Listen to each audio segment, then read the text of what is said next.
At 82, I've made peace with many things. But there's one choice I'd undo in a heartbeat, and no one warned me about it. That one choice? Moving into a nursing home. At the time, it felt like the right decision. My family encouraged it, believing it would bring me safety, care, and comfort. I trusted them. I trusted the brochures with their polished hallways, warm smiles, and promises of dignity in aging. But what no one prepared me for was how quickly comfort can turn into confinement. No one told me that handing over your house keys could feel like handing over your sense of purpose. That a neatly made bed in a sterile room could feel more isolating than peaceful. That the quiet you hear in the hallways isn't serenity.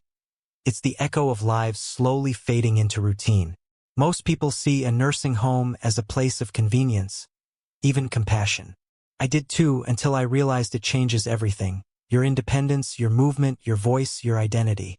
And once you're in, getting out is not as simple as it sounds. I'm not here to spread fear, but to open your eyes, because I wish someone had opened mine. In this video, I'll share 6 hard truths I learned too late. These aren't theories or complaints. These are lived experiences shaped by real people, including me, who once believed that this was the safest path. And if you've ever been at a crossroads, facing a decision that feels right on the surface but leaves a knot in your gut, I ask you to stay. Don't scroll away. The truth I'm about to share might change everything for you or someone you care about. And if any part of this hits home, I invite you to comment below. Tell me, what's one decision you regret and what would you do differently now? Your story matters here. If this message opens your eyes or speaks to your heart, like this video and subscribe so you never miss the lessons we learn together. Now let's get started. The first regret, the one that struck me sooner than I expected, was realizing that my days no longer belonged to me. Regret 1, loss of independence. You don't realize how sacred your morning routine is until someone else decides when you should wake up. That realization hit me hard, and far sooner than I expected. I had always taken pride in the way I structured my days, when to rise, what to eat, when to step outside and feel the sun on my face. These were simple choices, yes, but they were mine. I never imagined that one day, those choices would be replaced by a bell ringing at 7 a.m., signaling breakfast whether I was hungry or not, or that I'd need to ask permission to take a walk. In the first week at the nursing home, I woke up in a bed that didn't feel like mine. I looked around and reached instinctively for the book I used to read every morning. But it wasn't there. Neither was my favorite chair, or the scent of coffee drifting from the kitchen I once called my own. In their place were sterile walls, uniform bedding, and a silence that felt too still. Over the years I've worked with aging adults, I've seen how deeply autonomy shapes well-being. When older adults lose the power to make everyday decisions, what to wear, when to nap, how to spend their time, their sense of self begins to erode. It doesn't happen all at once. It creeps in quietly, under the label of care and structure. But inside, something starts to wither. I began to say yes to things I didn't want. I stopped asking for things I loved. Not because I was content, but because it was easier to surrender than to keep pushing back. That's what no one tells you. Independence doesn't disappear in one dramatic moment.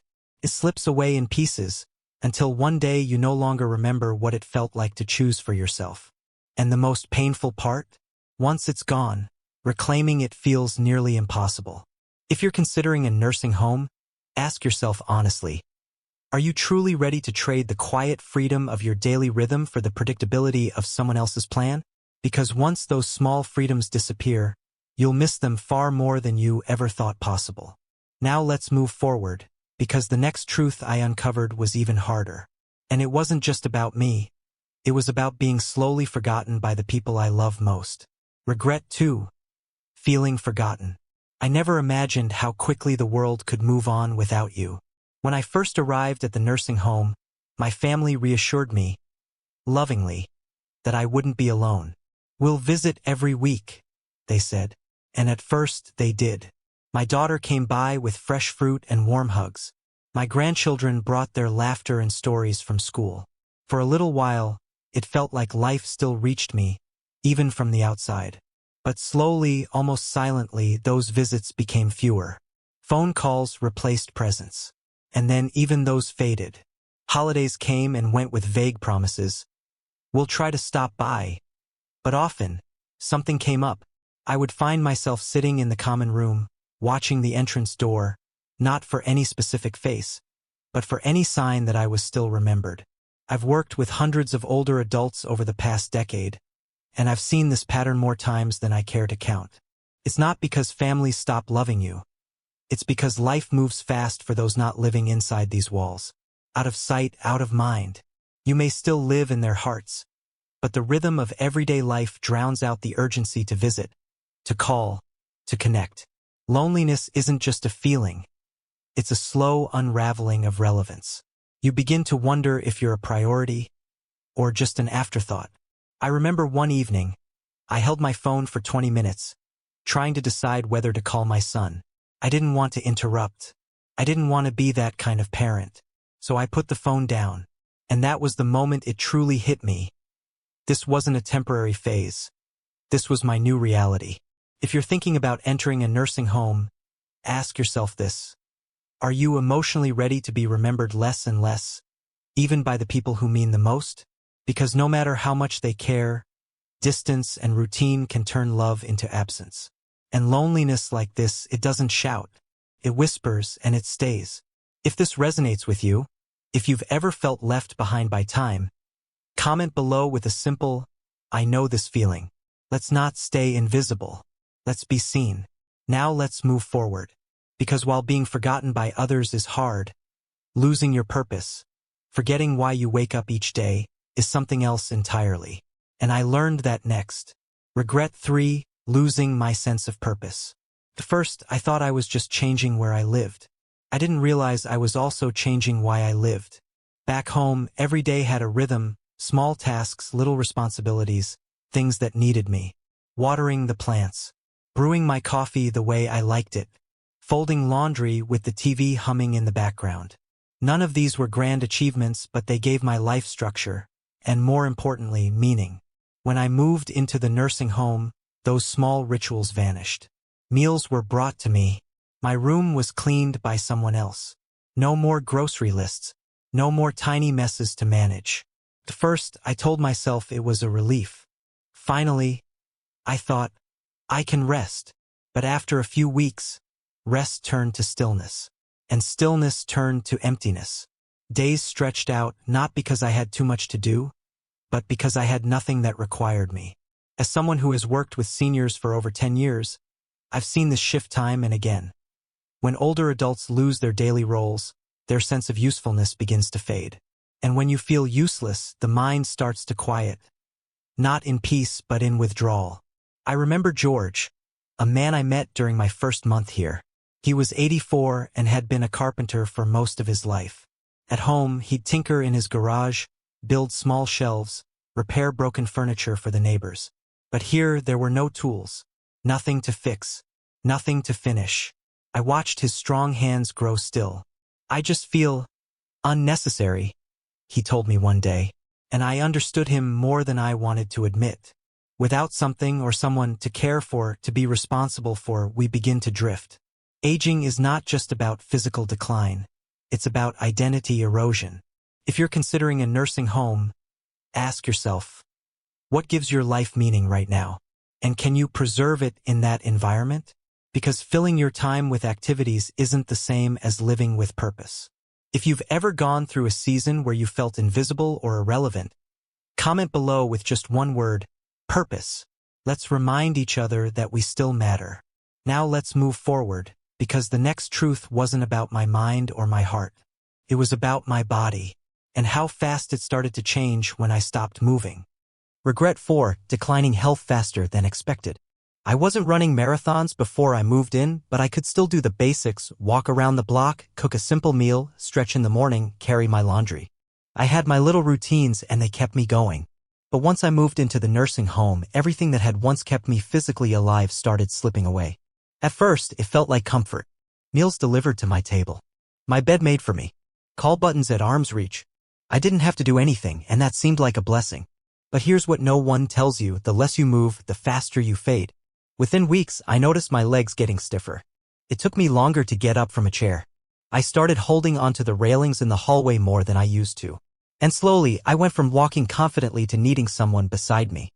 As a professional who's worked with seniors for over a decade, I've seen this pattern far too often. When independence is replaced with convenience, the muscles we rely on begin to shrink, literally. In fact, after age 60, we naturally lose 1 to 2% of muscle mass per year. And that decline speeds up drastically when we're no longer using our bodies for the little things. I think of Alice. She was 81 when she moved in. She insisted she'd keep her daily walks, even told the staff not to worry about her slowing down. But within 3 months, I saw her go from walking confidently to using a cane to eventually sitting in a wheelchair. I don't know when it happened, she said, but I feel like I aged 10 years in just a few months. And she wasn't exaggerating. When your environment is designed for maximum ease, your body forgets how to do hard things. And it doesn't take long before your muscles, your balance, your reflexes begin to fail. If you're considering a nursing home, ask yourself, will you have the discipline and opportunity to keep your body moving when the world around you is built to make everything effortless? Because once your strength fades, getting it back is far harder than you imagine. If this hits home, if you felt your body weaken after slowing down, drop the word "move" in the comments below. Let's remind each other that motion is life. Now let's move forward, because what I lost next was something even more personal. It wasn't my strength, it was my privacy. And it's a kind of loss that no one warns you about until it's already gone. Regret 5. The loss of privacy and dignity. I used to take privacy for granted. Closing my bedroom door. Choosing when to take a shower. Sitting alone in silence if I needed space. But in the nursing home, privacy isn't guaranteed, it's a luxury. And dignity? That's something you start to lose before you even notice it slipping. I remember my first week. A staff member knocked once and walked in before I could answer. I was half-dressed. I felt exposed, but I told myself not to make a fuss. I didn't want to be labeled as difficult. That's how it begins, the quiet surrender. Scheduled room checks. Shared bathrooms. Call buttons that don't always get answered right away. And simple acts like using the toilet or changing clothes become supervised events. I had to wait for help to bathe. Sometimes I waited longer than I was comfortable with.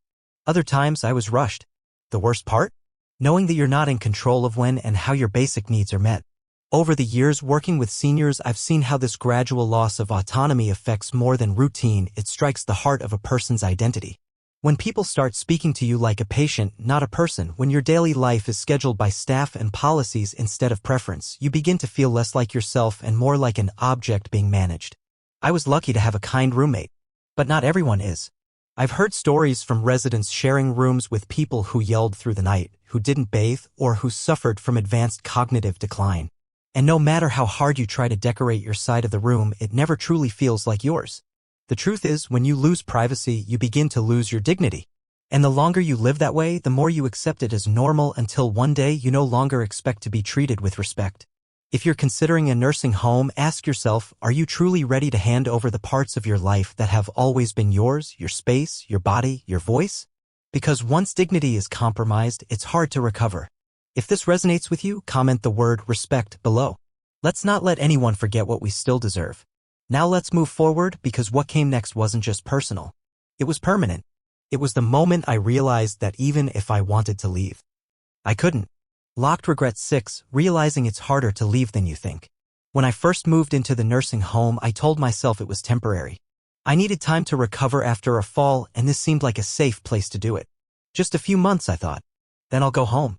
But months turned into seasons, and before I knew it, leaving no longer felt like an option, it felt like a fantasy. At first, it wasn't physical. It was logistics. My home sat empty, and my children had started clearing things out just to help, they said. They meant well, but each piece of furniture sold or boxed away was another root cut from the life I had before. Then came the questions, are you sure you can live alone? What if something happens again? Isn't it safer here?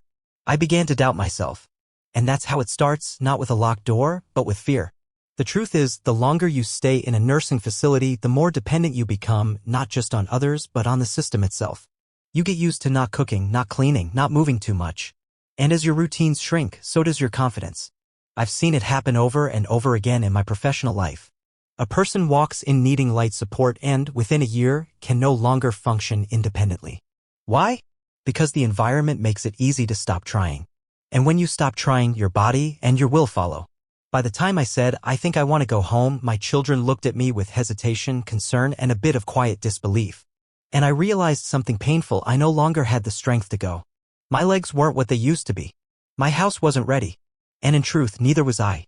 If you're considering a nursing home, ask yourself this. Are you prepared for the possibility that once you go in, you may not come back out, not because you're trapped, but because the world you left behind starts to disappear without you? The house, the habits, the hope, they fade. And soon, you fade too. If you've ever felt stuck somewhere longer than you intended, comment below with the word freedom. Because sometimes the scariest prison isn't one with walls, it's one you slowly adapt to. And now let's come to the part that still sits with me most. It's not a single regret. It's the reflection that ties all six together, the quiet realization of what I wish I'd known before I ever made this choice. Looking back, I don't regret growing older. Aging, with all its challenges, is still a privilege denied to many. What I do regret is believing that a nursing home was my only option. I walked in expecting comfort, structure, and safety. What I found was a world that slowly peeled away the layers of who I was, my independence, my purpose, my privacy, my freedom. Not all at once. Not loudly. But bit by bit, day by day, in ways so subtle I didn't even notice until I looked in the mirror and didn't quite recognize the man staring back. That's the part no one tells you. You don't lose yourself in a nursing home because people are unkind or care is bad. You lose yourself because everything that once made you you, your routines, your agency, your little daily decisions gets managed for you. And once that happens, the rest fades. Over my years working with older adults and living this experience myself, I've come to realize something. Aging well isn't about avoiding risk. It's about holding on to what makes life worth living, your autonomy, your voice, your dignity. Would I still need help as I got older? Absolutely. But if I could go back, I would have fought harder to receive that help at home or through a more flexible arrangement. I would have explored co-living with a friend. I would have considered hiring support part-time. I would have planned ahead because no one should have to choose between safety and selfhood. So if you're standing where I once stood, staring at a decision that seems easy but feels heavy, pause. Breathe. Ask the harder questions. Is this really the best option or just the most convenient one? Is there another way to grow old without giving up who you are? If this video helped open your eyes, please like it. If it stirred something in you, an experience, a memory, a fear, comment below and share it. Your voice matters more than you know. And if you want more truth-telling, more honesty, more heart, subscribe to this channel. Because here, we don't just talk about getting older. We talk about living older with courage. Thank you for staying with me until the end. I see you, and I hope you never forget that you're worth fighting for.